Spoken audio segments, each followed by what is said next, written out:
everybody, and welcome to week 3 of the 5th quarter with Jack O'Brien and Jake Ryan.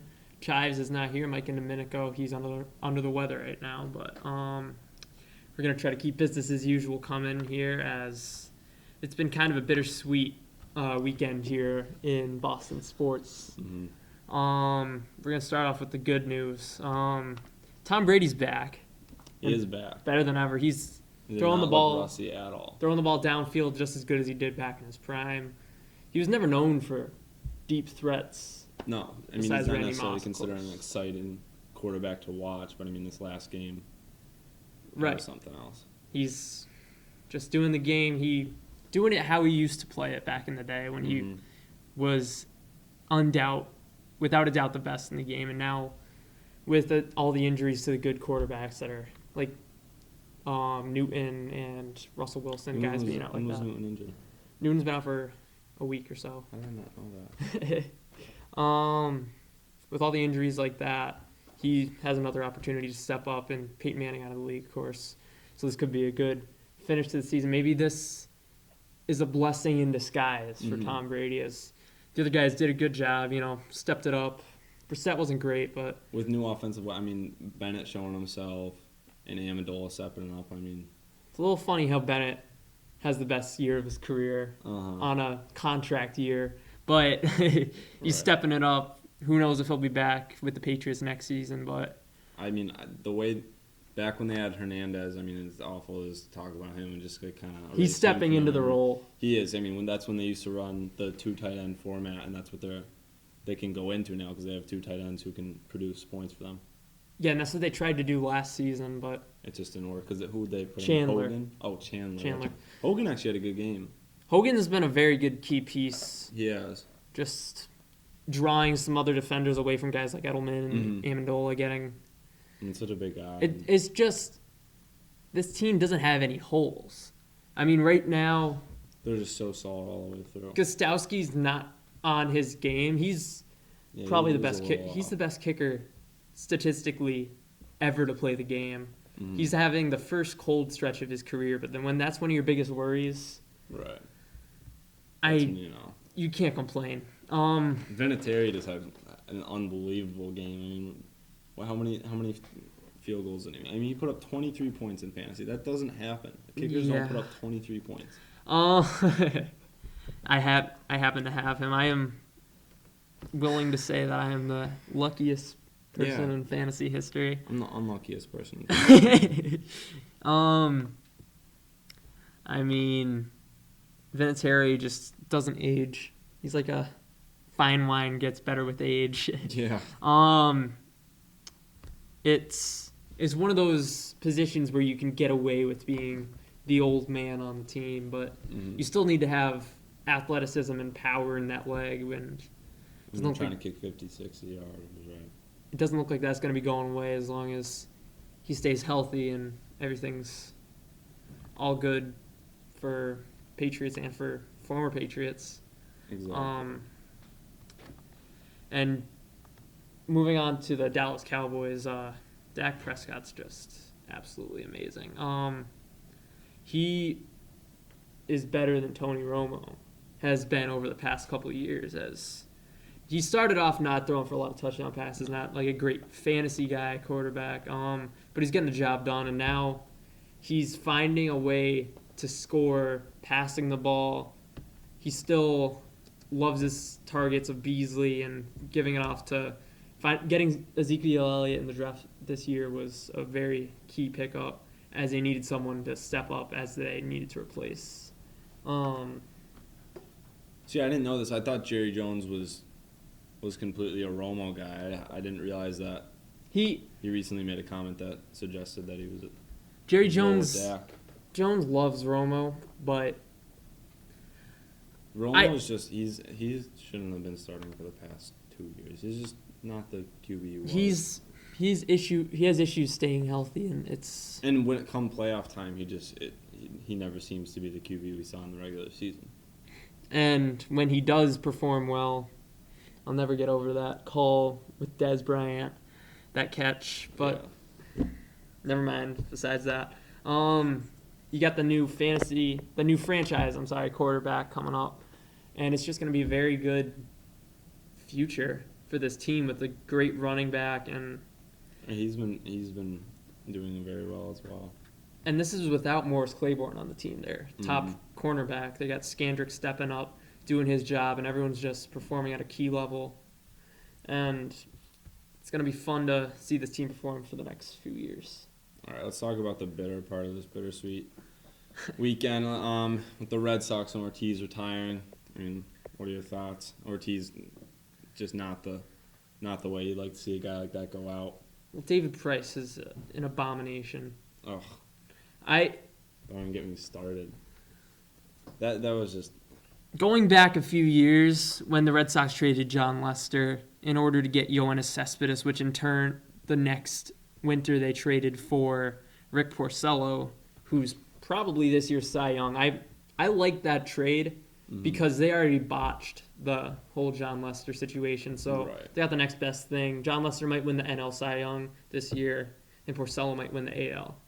So both teams making that work out. But Porcello wasn't obviously the John Lester's. in the playoffs that we needed him to be. Besides Our Arrieta our- last year, Bats were dead. The mound was just not throwing it like it needed to be. I didn't see the Sox, especially like a team that you'd expect to rally around Ortiz and want to win it for him. You just didn't. You didn't see what you needed to see.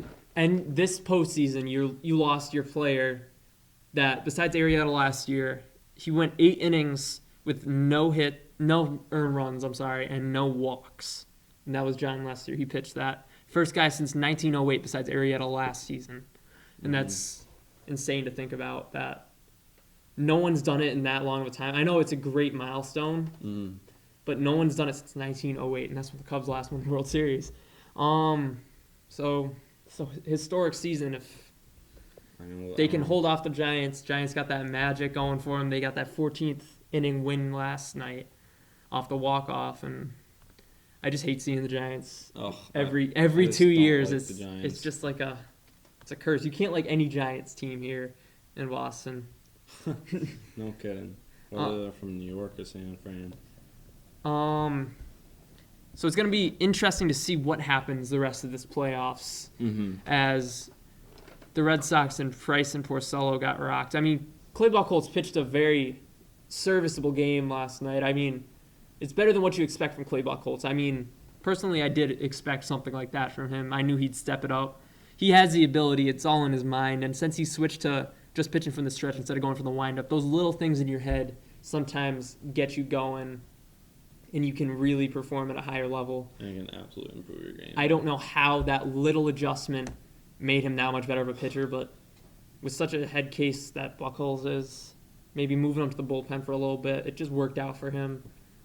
But in the end, putting Pomeranz in, who the Red Sox got screwed over in that trade, I don't know what's going to happen about that this offseason. Maybe they'll sue the Padres, AJ Preller, someone. I was just devastated. Like I just disgusted. I don't understand how. When Coco Crisp hits a home run off you, the 2-run bomb, it's I didn't even know disgusting. he existed anymore. Yeah, he's a backup outfielder with no power. Remember when he used to be good? He used to be good. Like, He had that one like breakout little season. stretch, yeah. Again, it was like a revival season a couple years ago with the A's, and then he fell off the table again. Yeah, because Then somehow he goes back home where he was when he was a rookie with the Indians, and now he gets that one key hit, the only hit I believe he had so far that series, so far in the postseason, and who knows if he'll do anything else. But that's just what you need, the catalyst that gets that one clutch hit. And David Ortiz did get a big hit last night. He got pinch run forward by Marco Hernandez. Yeah.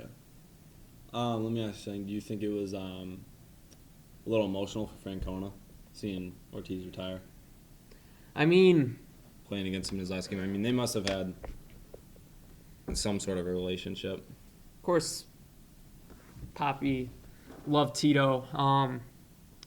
Second manager he had in Boston after Grady Little in 2003. He won his first ring with him. Trusted him in the middle of the lineup. First year as a key component, key cog in that lineup alongside Manny Ramirez, Kevin Millar, guys like that, in the middle of the order producing. And in 2004 with Tito, he became, in one season, one of the best clutch hitters ever, one of the best postseason, if not the best postseason hitter. And even with the PED allegations that Rob Manfred have said may be completely false and absolutely just ridiculous, you got to respect David Ortiz. You can't not love him. I mean, you just look at the guy. He defines Boston. I mean, you don't get too many guys like that, and you hate to see him go. It's hard for a city like Boston to embrace a player, and when they take David Ortiz in as one of them, that just shows how loved he is. And they named the bridge that connects Kenmore Square and Yawkey Way the David Ortiz Bridge, and I saw the sign up on the TBS broadcast last night, and it was amazing to see they already put that up for Poppy this postseason. It was so heartbreaking watching Poppy in tears on the field last night. It's just something you hate to see. I mean, I hope he sticks around. I don't think. I think obviously he'll take some time off, relax, vacation. But I don't know. I think he sees Boston as his home. He could manage a team right now. I think any team would be lucky to have him as a manager right now.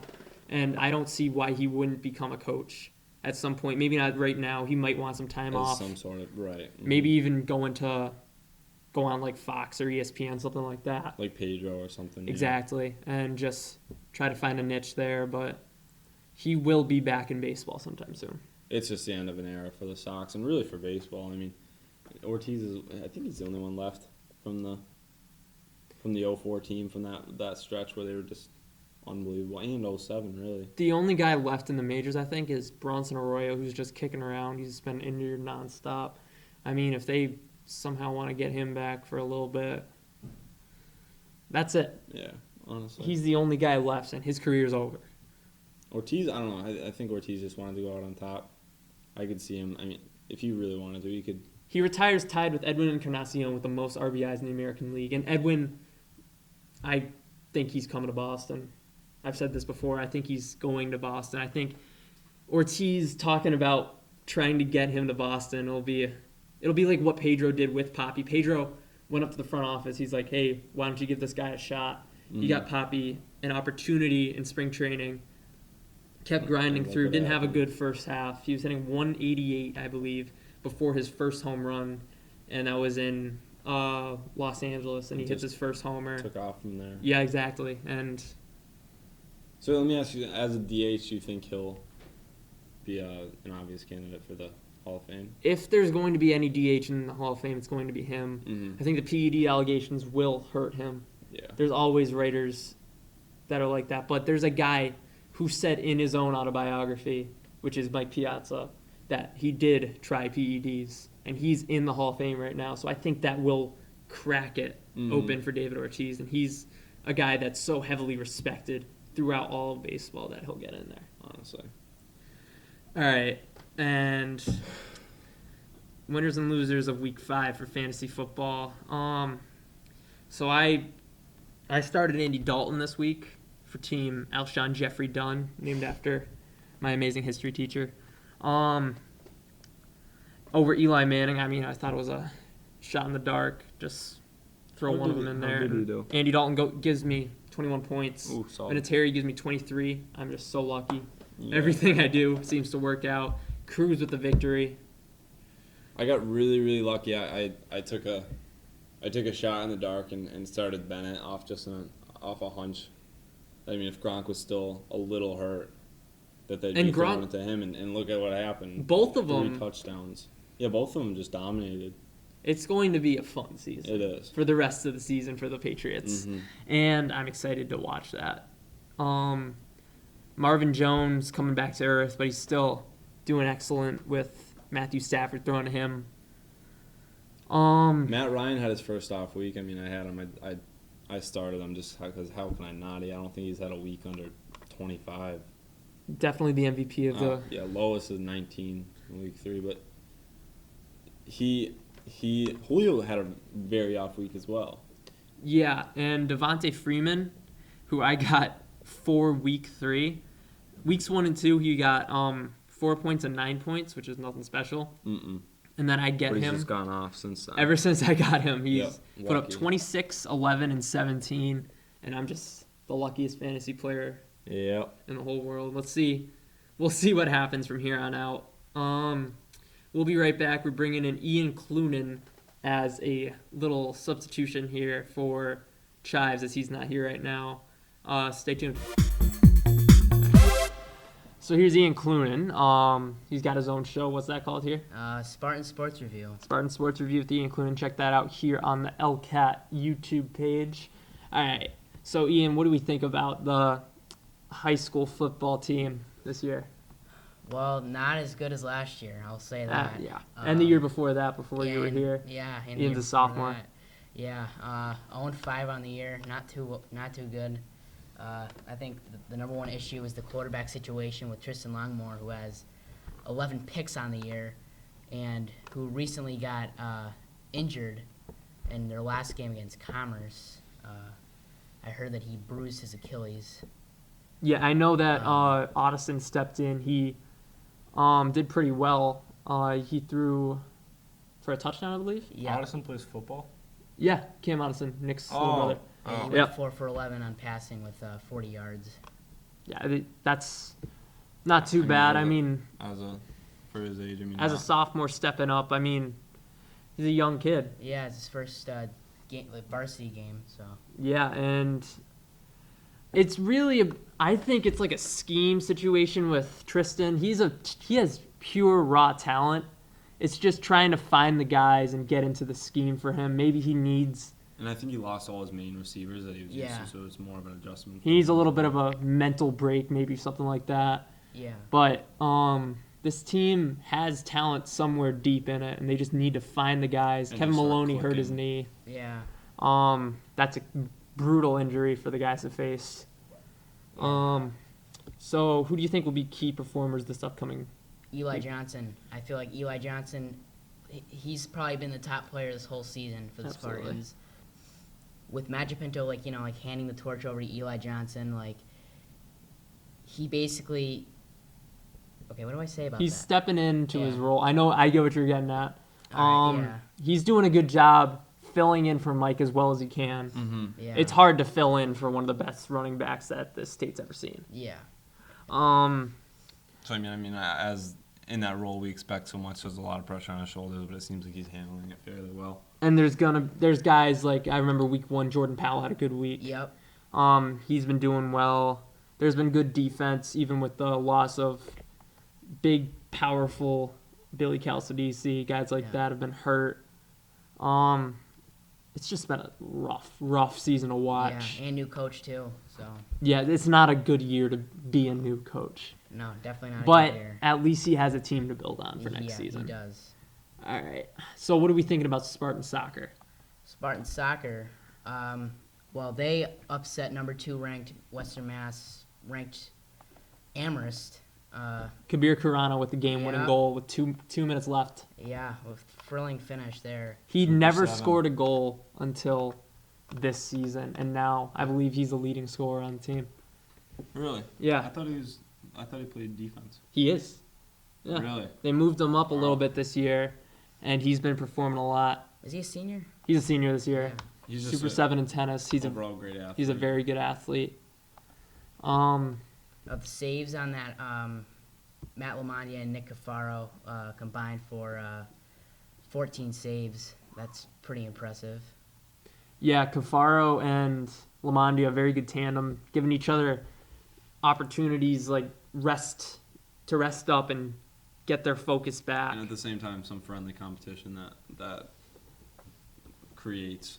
It reminds you of last season with Yeah. Zura and Jake Malanzik. Mhm. It's a good Malanzik stepped combo. up and Yeah. after the leg injury, but it was a decent season last year. But from what I've heard, the team chemistry is much better this season as Yeah. everyone's meshing together. The coach seems to get along with the players better. Everything's really cohesive as a team, and it's really showing on the scoreboard. Yeah, it is. They need to win at least 2 games and tie the rest to get into the postseason, from what Yeah. I've heard. 3-5 and 2 ties. So That's not. It's doable. It's It's better. not It's a bad. better record than anyone was expecting from the Spartans. Mhm. yeah. So they face Westfield in Wednesday, or no, Thursday. And then they face Amherst again, and West they face Springfield. Amherst. So they got a pretty tough schedule, but I feel like it's doable. They've already beaten Amherst, so It was a tough game, so and they're also away too. So I feel like that's gonna be like an X factor game for the Spartans there. it's a horrible field to play on. I know it's all Yeah. torn up, Yeah. but it's going to be fun if they finally make it back. This team used to be one of the good teams around here. Now East Longmeadow has had a few bad seasons as of late. Mhm. But if they can get back up there, get their team built up, and see if they can get to the postseason, that would be a very good morale booster That'll be for a step future in the right seasons. direction, yeah. Even if they get eliminated first round, it'll be Mhm. moving them along. Something to build on. Exactly, like the baseball team this past year. Yeah, I they feel were like good. that'll build them Yeah. this year. Will give them a milestone to reach. And they lost a lot of seniors last year too. Exactly. So yeah. both these teams keep moving on. Maybe next year they'll be even better while you're still around. Yeah. We graduate. So Thank hope you God. get to enjoy. I hope you get to enjoy this Spartan sports. Thank you very much, Ian. Yeah, For thank this is you. our Thanks first for time having me. covering Spartan sports, and that's all for today for the 5th quarter. Along with Ian Clune and Jack O'Brien, I'm Jake Ryan. Thank you.